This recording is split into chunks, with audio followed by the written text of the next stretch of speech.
So that was just one of the things that we are thinking. I would recommend that you read our manifesto.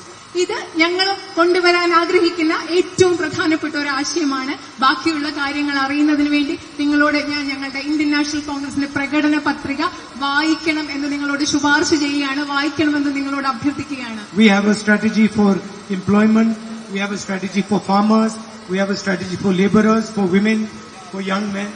നമ്മളെ ഈ നാട്ടിലെ തൊഴിലില്ലായ്മ പരിഹരിക്കുന്നതിന് ഞങ്ങൾക്ക് ചില പദ്ധതികളുണ്ട്. അതുപോലെ കർഷകർക്ക് വേണ്ടി പദ്ധതികളുണ്ട്, സ്ത്രീകൾക്ക് വേണ്ടി പദ്ധതികളുണ്ട്, യുവജനങ്ങൾക്ക് വേണ്ടി പദ്ധതികൾ. ഇതെല്ലാം ഞങ്ങളുടെ പ്രകടന പത്രികയിൽ വിശദമായി ഞങ്ങൾ പറഞ്ഞിട്ടുണ്ട്. And the BJP has also promised a few things. അതിനൊപ്പം ബിജെപിയും കുറച്ച് വാഗ്ദാനങ്ങളൊക്കെ ഈ നാട്ടിലെ ജനങ്ങൾക്ക് നൽകിയിട്ടുണ്ട്. I looked at their manifesto. ഞാൻ അവരുടെ മാനിഫെസ്റ്റോ ഒന്ന് കാണുകയുണ്ടായി, നോക്കുകയുണ്ടായി. They have two main ideas. അവർക്ക് രണ്ട് പ്രധാനപ്പെട്ട ആശയങ്ങളാണ് അവരുടെ പ്രകടന പത്രികയിൽ. One is to bring the Olympic Games to India.